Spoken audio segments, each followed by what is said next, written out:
Capítulo 6. O dia seguinte começou como o anterior, todas se levantando e se vestindo à luz das velas, mas fomos obrigadas a dispensar a cerimônia do lavatório. A água nas bacias estava congelada. O tempo mudara na noite anterior e um penetrante vento nordeste, assobiando por entre as frestas das janelas do nosso quarto a noite inteira, fizeram-nos tremer em nossas camas e transformara o conteúdo dos cântaros em gelo. Antes que a longa hora e meia de orações e leitura da Bíblia terminasse, senti-me prestes a sucumbir de frio. Por fim, chegou a hora do desjejum, e nessa manhã o mingau não estava queimado. A qualidade era passável e a quantidade pequena. Como minha porção parecia pequena, gostaria que fosse o dobro. Ao longo do dia, fui registrada como membro da 4ª série. As tarefas e ocupações regulares me foram designadas. Até então, eu fora somente espectadora nos procedimentos em Lourdes, e dali em diante deveria me tornar participante. A princípio, como eu não estava acostumada a decorar, as aulas me pareciam longas e difíceis. A mudança frequente de tarefa a tarefa também me desconcentrava e fiquei feliz quando, por volta das 3 horas da tarde, a senhorita Smith pôs em minhas mãos um corte de musselina com cerca de 2 metros de comprimento, junto com agulha, dedal, etc., e mandou que eu fosse me sentar num canto tranquilo da sala de aula com instruções para fazer a bainha. A essa altura, a maioria das meninas também costurava, mas uma das turmas ainda estava ao redor da cadeira da senhorita Scatcherd lendo, e como de resto fazia-se silêncio, era possível ouvir o tema da aula e também a maneira como cada garota lia, e as críticas e elogios da senhorita Scatcherd ao desempenho delas. Era história inglesa. Em meio às leitoras, observei minha conhecida da varanda. No começo da lição, seu lugar era na frente da classe, mas por algum erro de pronúncia ou alguma desatenção a um ponto ou outro, ela foi subitamente mandada para o fim. Mesmo nessa posição obscura, a senhorita Scatcherd continuava a fazer dela objeto de nota constante. Dirigia-lhe continuamente comentários como os que seguem.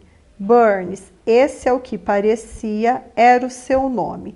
Todas as garotas ali eram chamadas pelo sobrenome, como os meninos em outros lugares. Burns, a senhorita está sentada com os pés virados para o lado. Ajeite esses dedos imediatamente. Burns está cutucando o queixo de um modo muito desagradável. Pare com isso. Burns, insisto que erga a cabeça. Não vou admitir que adote essa atitude diante de mim, etc., etc. Após lerem 2 vezes um capítulo, os livros foram fechados e as garotas testadas. A lição compreendia parte do reinado de Carlos I e havia perguntas variadas sobre tonelagem, impostos sobre o peso e sobre os navios, para que estes não fossem confiscados para as guerras. A maioria das garotas pareciam incapazes de responder. Ainda assim, Cada pequena dificuldade era solucionada instantaneamente quando chegava a Burns. Sua memória parecia ter retido a essência da lição inteira, e ela estava com as respostas prontas para cada tópico. Eu esperava que a senhorita Scatcherd fosse elogiar sua atenção, mas em vez disso, ela exclamou: "Sua garota suja e desagradável, não limpou as unhas pela manhã?" Burns não respondeu. Eu estava espantada com seu silêncio. "Por quê?" perguntei-me. "Ela não explica que não podia limpar as unhas nem lavar o rosto, pois a água estava congelada?" Minha atenção foi então chamada pela senhorita Smith, que queria que eu segurasse uma meada de linha enquanto ela a enrolava. Falava comigo de quando em quando, perguntando se eu já tinha ido à escola, se sabia fazer marcações, costurar, tricotar, etc. Até que me liberasse, não pude continuar a observar os movimentos da senhorita Scatcherd.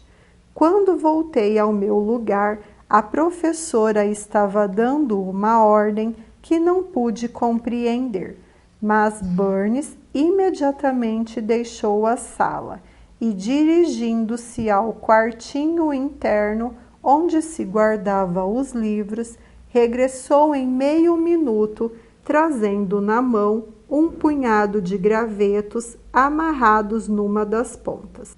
Ela entregou o instrumento sinistro à senhorita Scatcherd com uma mensura respeitosa. Então, silenciosamente e sem que lhe dissessem nada, soltou o avental, e a professora imediatamente e com força desfechou em seu pescoço uma dezena de golpes com o punhado de gravetos.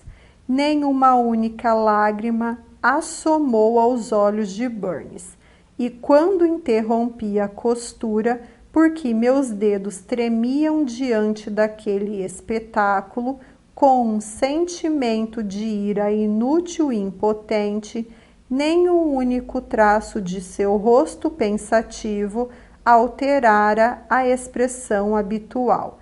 "Garota teimosa!" exclamou a senhorita Scatcherd. "Nada consegue corrigir seus hábitos desmanzelados. Vá guardar o látego."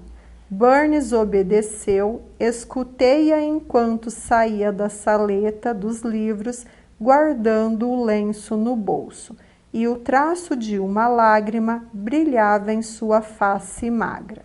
A hora do recreio à noite era para mim a parte mais agradável do dia em Lowood. O pedaço de pão e o café tomado às 5 horas, se não satisfaziam a fome, reacendiam a vitalidade. A austeridade do dia era um pouco relaxada. A sala de aula ficava um pouco mais quente do que pela manhã, tendo as lareiras permissão de queimar um tanto mais intensamente para ocupar, em certa medida, o lugar das velas, ainda não trazidas. O lume avermelhado, o falatório autorizado e a confusão de muitas vozes traziam a grata sensação de liberdade. Na noite do dia em que vira a senhorita Scatcherd castigar a sua aluna Burns, vaguei como de hábito sem companhia em meio às turmas e mesas e grupos de garotas rindo, mas não me sentia solitária. Quando passava pelas janelas, vez por outra, levantava uma veneziana e olhava para fora. Nevava bastante e já se acumulava um pouco de neve junto às vidraças de baixo. Colocando o ouvido junto à janela, eu podia distinguir do tumulto alegre lá de dentro, o gemido desconsolado do vento lá fora. Provavelmente, se eu tivesse deixado um lar feliz e pais bondosos, esse seria o momento em que lamentaria de modo mais agudo a separação. O vento teria entristecido meu coração, e esse caos obscuro teria perturbado minha paz. Sendo minha situação tal como era, eu encontrava em ambos uma estranha excitação, imprudente e febril, e desejava que o vento soprasse ainda mais, que a penumbra se adensasse em escuridão e que a confusão se transformasse em clamor. Saltando sobre os bancos e me arrastando por baixo das mesas, fui até uma das lareiras. Ali, ajoelhada junto ao alto guarda-fogo de tela metálica, encontrei Burns absorta, silenciosa, alheia a tudo ao seu redor, graças à companhia de um livro, que lia sobre o lume fraco das brasas. Ainda erra celas? Perguntei, aproximando-se por trás dela. Sim, disse ela, e terminei agora mesmo. Mais 5 minutos e ela fechou o livro, o que me alegrou.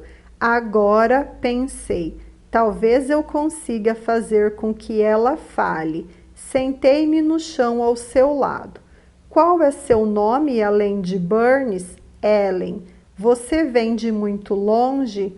Venho de um lugar mais ao norte, quase na fronteira com a Escócia. Em algum momento vai voltar para lá? Espero que sim, mas ninguém pode ter certeza do futuro. Você gostaria de ir embora de Lowood? Não, porque eu haveria de querer. Mandaram-me para Lowood para que eu estudasse, e não faria sentido ir embora antes de atingir esse objetivo. Mas aquela professora, a senhorita Scatcherd, é tão cruel com você. Cruel de jeito nenhum. Ela é severa, não gosta dos meus defeitos. E se eu estivesse no seu lugar, não gostaria dela. Ia querer resistir a ela, e se batesse em mim com aquele látego, eu o arrancaria de sua mão e quebraria debaixo de seu nariz. Você provavelmente não faria nada do tipo, mas se fizesse, o Sr. Brocklehurst ia expulsá-la da escola. Isso entristeceria muito seus familiares. É muito melhor suportar pacientemente uma dor que ninguém mais sente além de você do que cometer uma ação precipitada cujas consequências vão se estender para todos aqueles que estão ligados a você. Além disso, a Bíblia nos diz para pagar o mal com o bem. Mas parece vergonhoso ser castigada e que a mandem ficar de pé no meio de uma sala cheia de gente. E você é uma menina tão boa. Sou muito mais nova do que você e não poderia suportar. Mas seria o seu dever suportar, se não tivesse como evitar. É uma fraqueza e uma tolice dizer que não pode suportar o que é seu destino ter de suportar. Escutei-a maravilhada. Não conseguia alcançar essa doutrina de tolerância e menos ainda entender ou me solidarizar com a paciência que ela demonstrava para com a professora que a castigara. De todo modo, porém, sentia que Ellie Burns considerava as coisas sob uma luz invisível aos seus olhos. Suspeitava que ela talvez estivesse certa e eu errada, mas não queria ponderar demasiadamente a questão. Como Félix, adiei para um momento mais conveniente. Você diz que tem seus defeitos, Ellen. Quais são eles? Para mim, você parece ótima. Então, aprenda comigo a não julgar as aparências. Sou desmanzelada, como diz a senhorita Scatcherd. Raramente organizo as coisas e nunca as mantenho em ordem. Sou descuidada, esqueço as regras. Leio quando deveria estudar minhas lições. Não tenho método. E às vezes digo, como você, que não posso suportar ser submetida a uma disciplina sistêmica. Tudo isso provoca a senhorita Scatcherd, que é naturalmente asseada, pontual e minuciosa. E irritada e cruel, acrescentei, mas Ellen Burns não quis admitir minha adição, manteve-se em silêncio. A senhorita Temple é cheia de bondade. Dói-lhe ser severa com quem quer que seja, até mesmo com as piores garotas da escola. Ela vê os meus erros e fala deles com gentileza. E se faço algo digno de elogios, ela não economiza. Uma prova convincente de minha natureza falha é que mesmo as suas repreensões, tão moderadas, não têm influência bastante para me curar de meus defeitos. E mesmo seus elogios, embora eu os valorize muito, não têm como me estimular a um esmero e uma prudência constantes. Que curioso, disse eu, é tão fácil ser esmerada. Para você, não tenho dúvida que sim. Observei-a na aula esta manhã e vi que prestava muita atenção. Seus pensamentos nunca pareciam vagar enquanto a senhorita Miller explicava a lição e lhe fazia perguntas.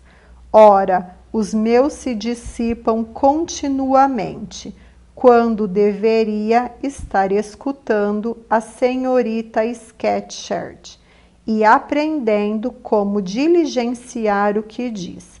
Com frequência me afasto do próprio som de sua voz e ingresso numa espécie de sonho. Às vezes acho que estou em Northumberland e que os ruídos que ouço ao meu redor são os borbulhar de um riachinho que atravessa Deipden, perto de nossa casa. Então, quando chega a minha vez de responder, tenho que ser despertada, e como não ouvi nada do que foi lido, porque estava escutando o riacho imaginário, não tenho resposta. Mas se saiu muito bem hoje à tarde, foi por puro acaso. O assunto sobre o qual estávamos lendo me interessava. Estava tarde, em vez de sonhar com Deipden, eu me perguntava como um homem que queria fazer o bem podia agir de forma tão injusta e imprudente quanto Carlos I às vezes agia. Eu lastimava que, com sua integridade e consciência, ele não conseguisse enxergar para além das prerrogativas da coroa. Se ele tivesse podido olhar um pouco mais adiante e ver para onde se encaminhava o que chamava de espírito da época. Ainda assim, gosto de Carlos, respeito-o, tenho pena dele, pobre rei assassinado. Sim, seus inimigos eram os piores, derramavam sangue que não tinha o direito de derramar. Como ousaram matá-lo? Ellen falava consigo mesma agora. Tinha esquecido que eu não podia entendê-la muito bem, que eu era ignorante ou quase do assunto que ela discutia. Recordei-lhe qual o meu nível. E quando a senhorita Temple dá aula, seus pensamentos também se perdem? Não, claro que não. Não com frequência, porque a senhorita Temple, em geral, tem algo a dizer que vai além das minhas próprias reflexões. Acho a sua linguagem particularmente agradável e a informação que ela transmite é muitas vezes exatamente a que eu queria adquirir. Então, com a senhorita Temple, você se comporta bem? Sim, de um modo passivo. Não faço esforço. Acompanho como me guia a inclinação. Não há mérito nesse comportamento. Há muito mérito. Você é boa com aqueles que são bons com você. É tudo que eu gostaria de ser. Se as pessoas fossem sempre gentis e obedientes com aqueles que são cruéis e injustos, as pessoas más sempre fariam as coisas ao seu modo. Nunca teriam medo e, assim, nunca haveriam de mudar, só piorar cada vez mais. Quando recebemos um golpe sem razão, devemos revidar com muita força, disso tenho certeza, com tanta força que a pessoa que nos agrediu aprenda a nunca mais fazer isso. Você vai mudar de ideia, espero, quando for mais velha. Por enquanto, é só uma menininha que ainda não aprendeu suas lições. Mas é o que sinto, Ellen. Não devo gostar daqueles que, não importa o que eu faça para lhes agradar, insistem em não gostar de mim. Devo resistir àqueles que me castigam injustamente. É natural que ame aqueles que demonstrem afeto por mim, ou que me impõem alguma punição que eu sinto merecer. Pagãos e tribos selvagens adotam essa doutrina, mas cristãos e nações civilizadas renunciam a ela. Como? Não entendo. Não é a violência que sobrepuja o ódio, nem é a vingança o que cura as ofensas. O que é, então? Leia o Novo Testamento e observe o que diz Cristo e como ele age. Faça da sua palavra a norma e de sua conduta o exemplo. O que ele diz? Ame os seus inimigos, abençoe os que a amaldiçoam. Faça o bem aos que a odeiam e usa de modo perverso. Então eu deveria amar a senhora Reed, o que não tenho condições de fazer. Teria de abençoar seu filho John, o que é impossível. Ellie Burns, por sua vez, me pediu que explicasse aquilo, e de imediato me pus a verter, a meu modo, o relato de meus sentimentos e ressentimentos. Amarga e agressiva, quando exaltada, falei com honestidade, sem reservas, sem abrandar minhas palavras. Ellen me ouviu pacientemente até o fim. Eu imaginava que ela fosse fazer algum comentário, mas ela nada disse. Bem, perguntei impaciente, não acha que a senhora Reed é uma mulher má e cruel? Ela, sem dúvida, não foi gentil com você, pois veja, seu temperamento lhe desagrada, como o meu desagrada a senhorita Scatcherd. Mas com que pormenor você se lembra de tudo o que ela fez e disse? Que impressão particularmente profunda as injustiças que ela cometeu parecem ter deixado em seu coração. Os maus tratos que sofri não ficaram tão fortemente impressos em meus sentimentos. Você não se sentiria mais feliz se tentasse esquecer sua severidade, bem como as emoções arrebatadas que desperta? A vida me parece curta demais para ser gasta em alimentar animosidades ou em registrar agravos. Carregamos cada um de nós, e não há como ser diferente, o fardo dos erros neste mundo. Mas há de chegar logo o tempo em que acredito. Haveremos de nos despir deles e nos despirmos do nosso corpo corruptível, quando o aviltamento e o pecado hão de cair com esta pesada moldura de carne, e somente a centelha do Espírito há de permanecer, o princípio intigável da vida e do pensamento, puro como quando deixou o Criador para inspirar a criatura. Vai regressar ao lugar de onde veio, talvez para ser transmitido outra vez a algum ser mais elevado que o homem, talvez para passar por gradações de glória da pálida alma humana até a luz do serafim. Certamente não vai, ao contrário, ser forçado a degenerar de homem a demônio. Não, não posso acreditar nisso. Meu credo é outro, não me foi ensinado por ninguém, e raramente o menciono, mas nele me deleito e me aferro, pois estende a esperança a todos.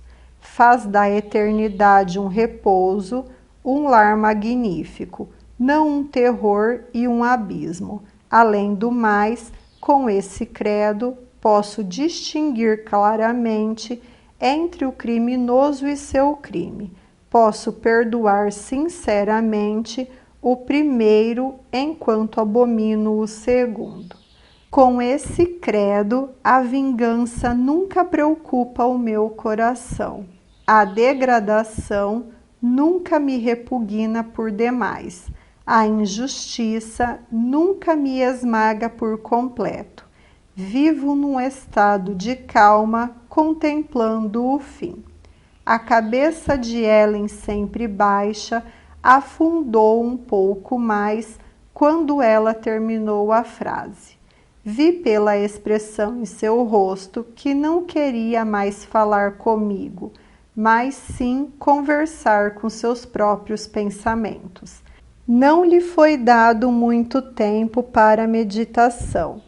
Uma monitora, uma garota grande e rude, logo se aproximou, exclamando com forte sotaque de Cumberland: Ellen Burns, se você não for arrumar sua gaveta e guardar sua costura nesse exato minuto, vou dizer à senhorita Scatcherd que venha ver como estão. Ellen suspirou enquanto seus devaneios se dissipavam e, levantando-se, obedeceu à monitora, sem uma palavra e sem demora.